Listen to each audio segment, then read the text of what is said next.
It's my pleasure to welcome you to the Clark Howard Show, where our mission is to serve you and empower you so you make better financial decisions in your life. If you're someone who rents properties, have you seen the cleaning fees lately? Well, I want to talk about what you can do about it. And later, there's a free and easy way. Well, there's one that's free and one that's easy to help you lower your energy bill at your home. I'm going to talk about the free way and the easy way to do so. So, summertime travel, people who are going on family trips tend to want more than just a hotel room. And so there have been two movements in the travel business that accelerated over the last couple of years, particularly if you avoided travel for the last couple of years because of the pandemic. You'll find there are a lot more hotels now, hotel rooms that are small apartments, from studio apartments to full one bedrooms, rarely full two bedrooms. There's always been an extended stay kind of market in the United States, but even traditional hotels are building within their four walls a certain number of one-bedroom suites because they see the success of Airbnb and VRBO. And so the hotel industry is doing the most flattering thing, imitating what has been working. But just as hotels have had this disgusting practice of coming up with amenities fees or resort fees or fees for fees, whatever they call them, and they have these fees that you pay that are gotchas, where you will have a room rate of so-and-so, and they'll say taxes and fees. And the taxes and fees will be a huge additional amount, and most of it's not taxes, it's the add-on junk fees. Well, just as the hotels learn from Airbnb to build more and more inventory that are apartment-like within the hotel, or build entire hotels that are all some level of suite, from efficiency to apartment, even for single-night guests. Now Airbnb has copied feeing people to death on their Airbnb rentals.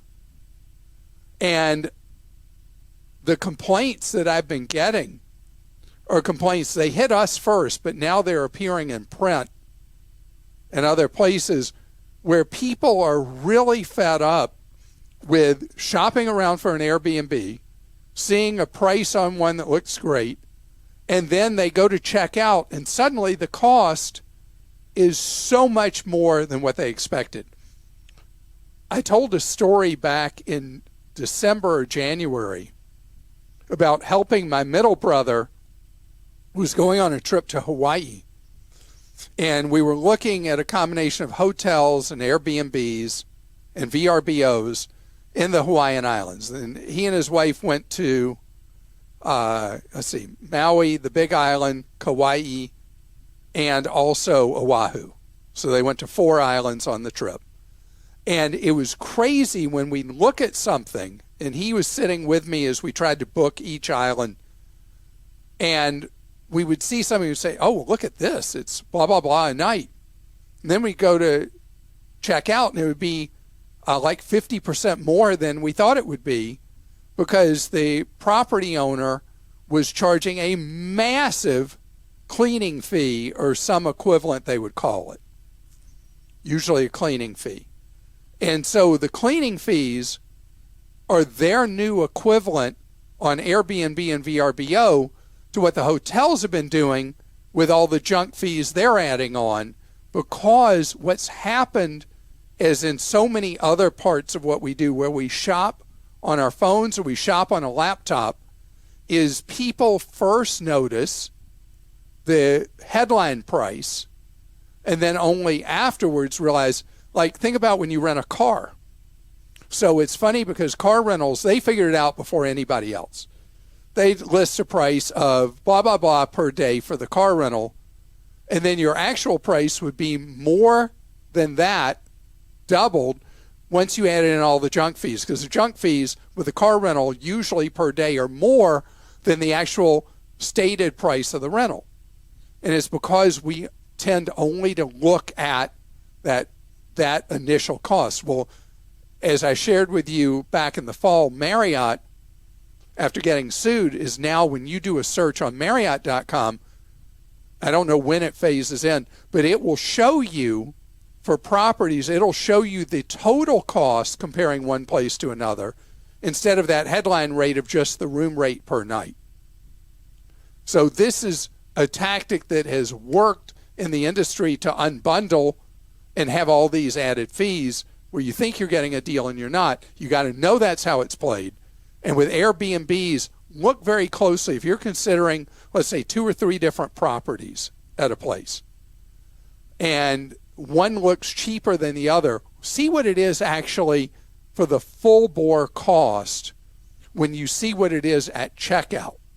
And what you may find out, that one that looked the most expensive of the 3 could end up being the lowest total cost once the junk fees are added in. Just be aware, be wary. And by the way, with Airbnbs, very important that you know the terms for cancellation.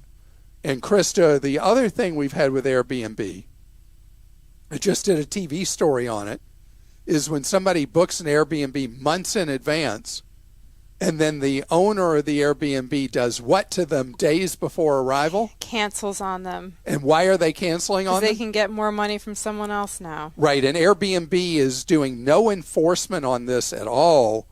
And you need to know that there's some dirty pool being played by a small number of Airbnb owners with no action on your behalf by Airbnb, where somebody realizes, hey, wait a minute. The rentals now are going for 3 times what I confirmed on a non-refundable booking for Christa here. So I'm going to diss Christa and unilaterally cancel your booking, and all you get is your money back.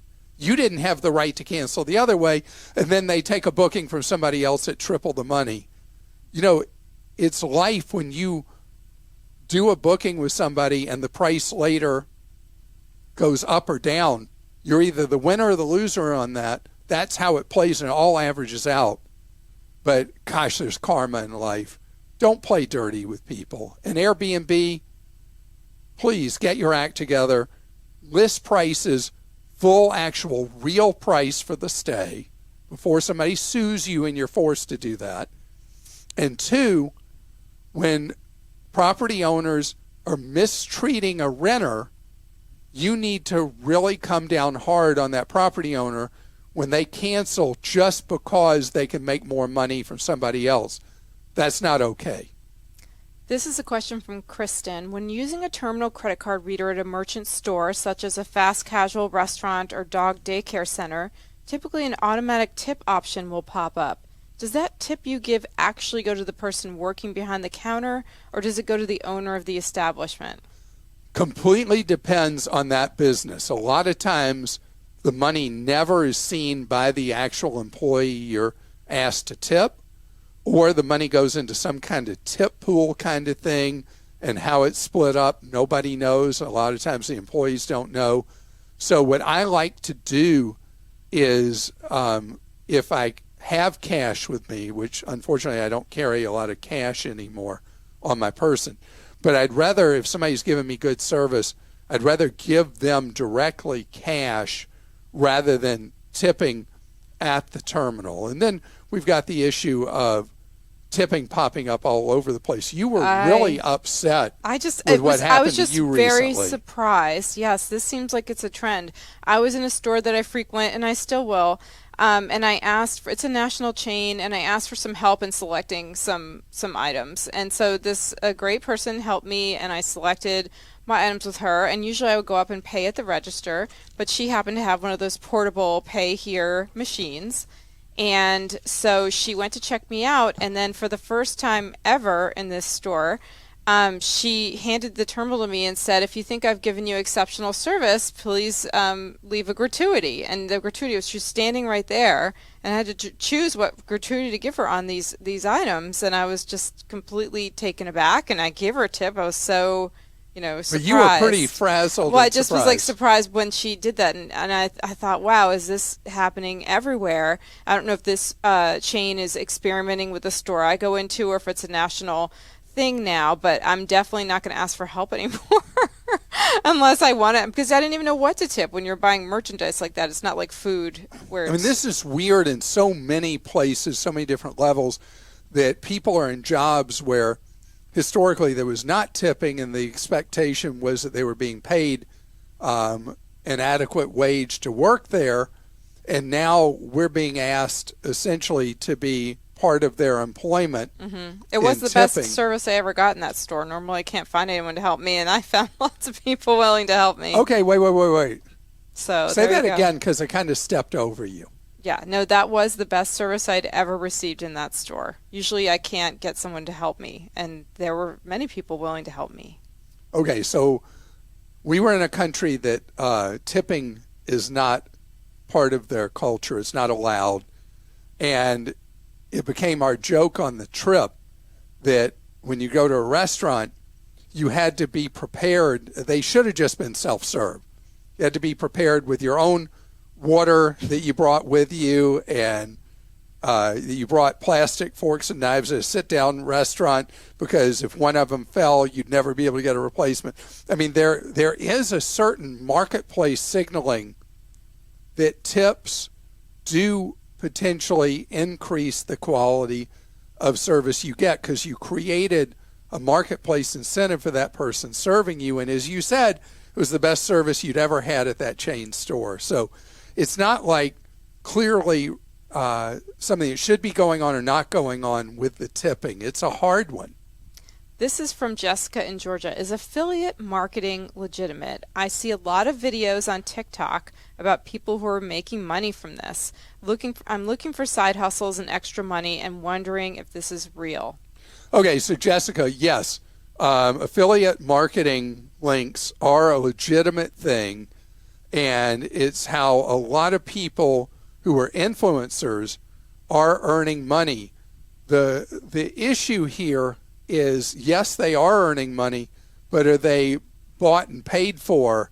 That they're saying, hey, this is the greatest thing ever, you got to try this, look what it did for me, and all that, because they know every time somebody clicks on the link in their video or on their blog or whatever, that they're going to make money for having sent business that way. So what you got to know is, anything you see where somebody's telling you today, this is the best ever, that you got to know that, are they saying it as an advertorial, or are they saying it because it's what they really believe in their heart and their head?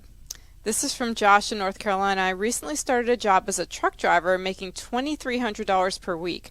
However, I'm employed as a 1099 contractor.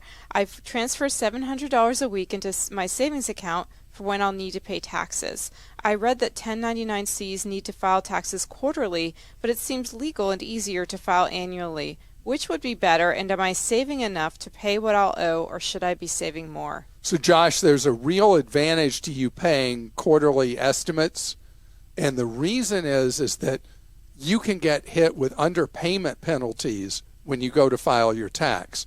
You are expected, when you're working as either getting even a W-2, but maybe you have some side income or whatever, you're expected to pay in extra money over the course of a year if you need to, just to make sure you don't way underpay, under withhold.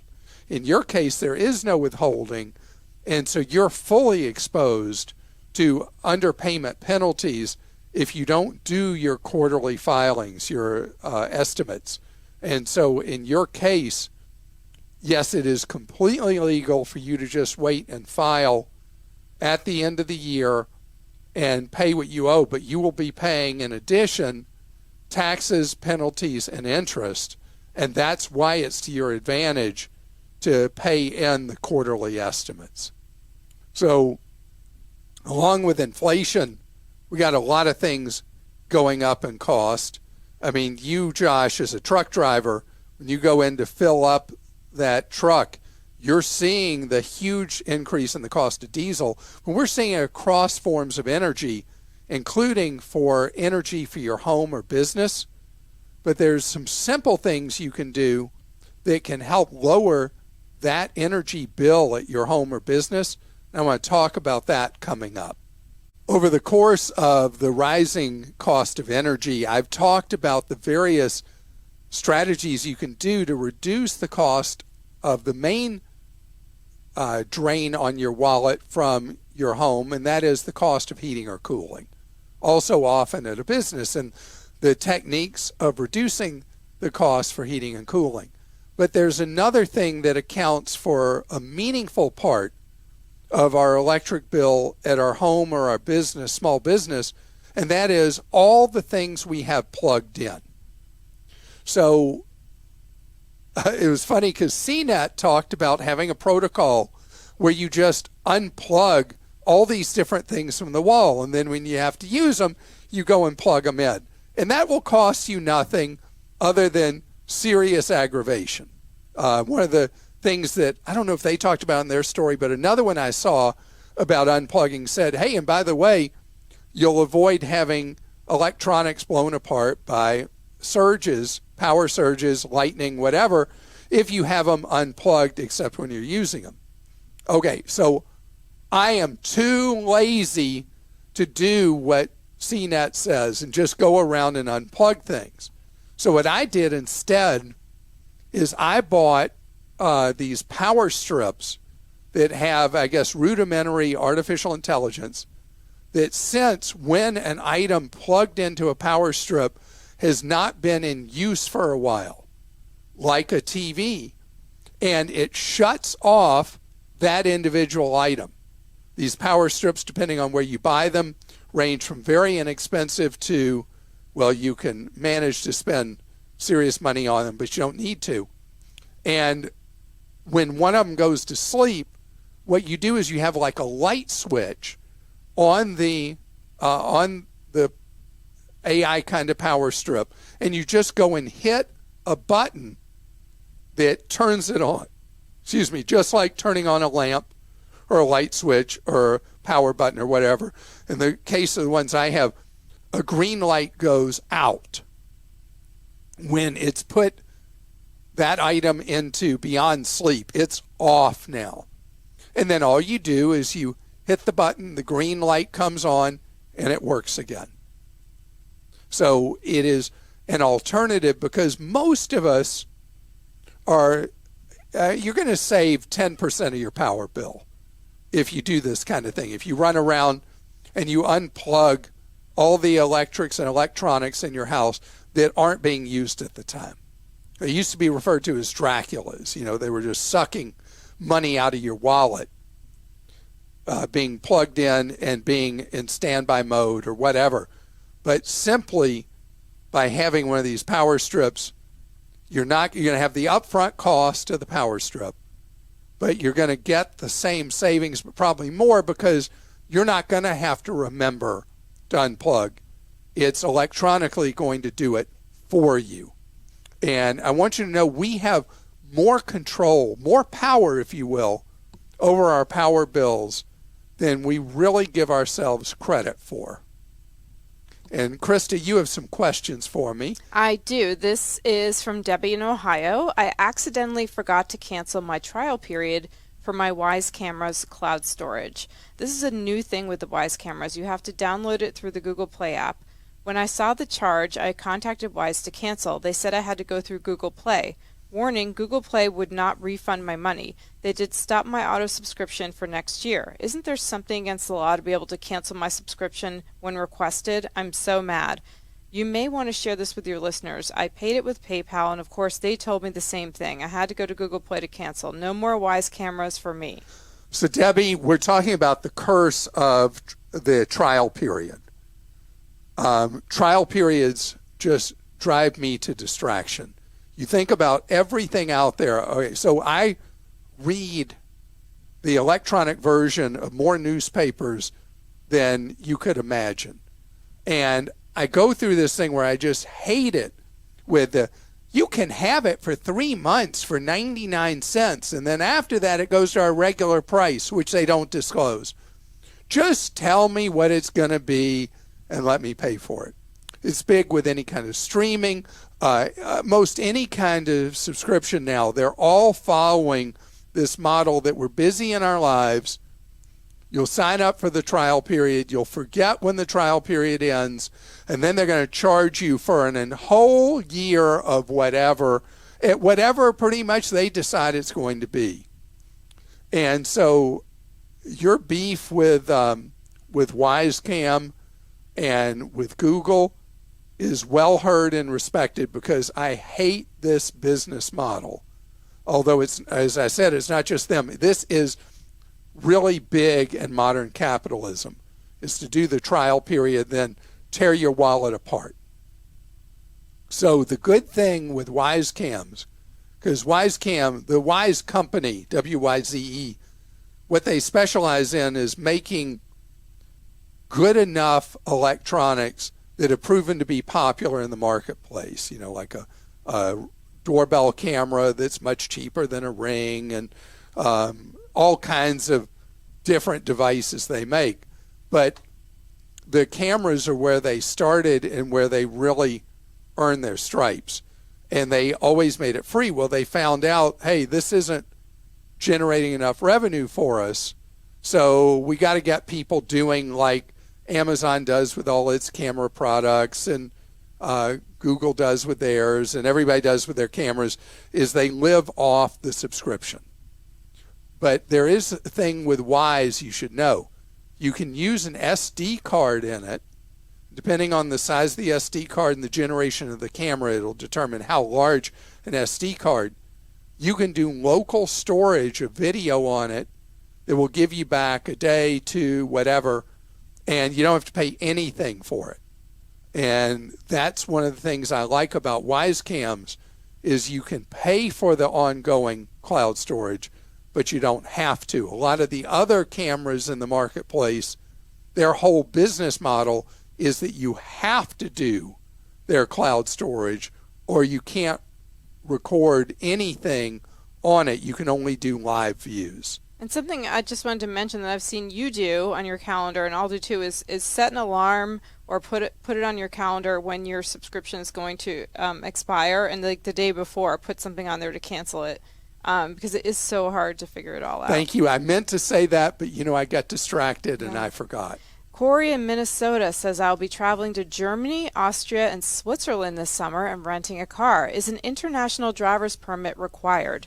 I find conflicting information online. I know they're cheap, around $20, but I already got one in 2020 only to have it expire unused due to the pandemic. So I'd hate to go through the trouble of getting one again if it's not really necessary. Corey, I have never, ever been asked for my international driver's license. I've had one from time to time, and I stopped doing it. And just as I say that, you'll go somewhere and they'll suddenly demand it. But I have never been asked to see it in any place. I've rented a car on every continent except Antarctica, where you can't rent a car. I've rented everywhere in the world and never been asked to see the international driver's permit.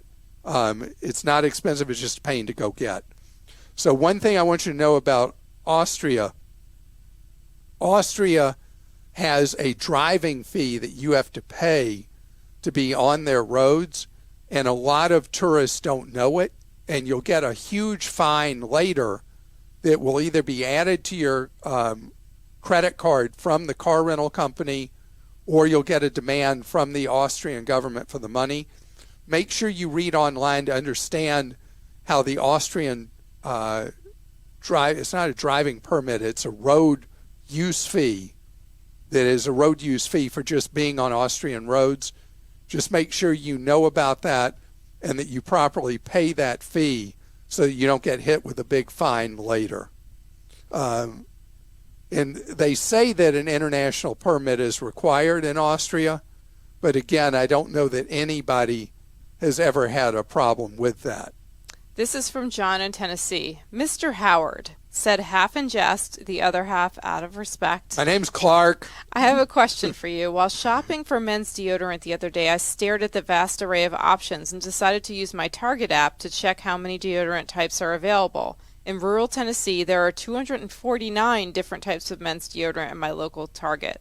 However, none of them are generic, no Up and Up or Good and Gather. I've never seen an Aldi brand deodorant or a Great Value or Walmart, or a Great Value at Walmart.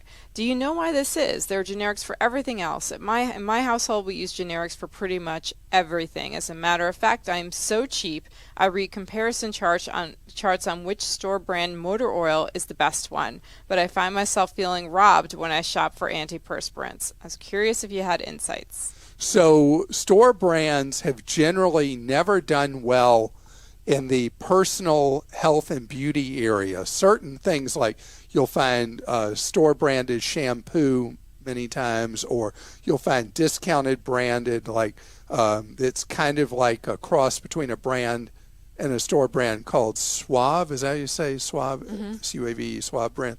But no, this is because people are really self-conscious about their appearance and whether they carry a body odor or anything like that. That's why you don't generally see store brand or generic toothpaste or colognes or lotions for most kind of things. And deodorant is just another category that you tend not to see a store brand.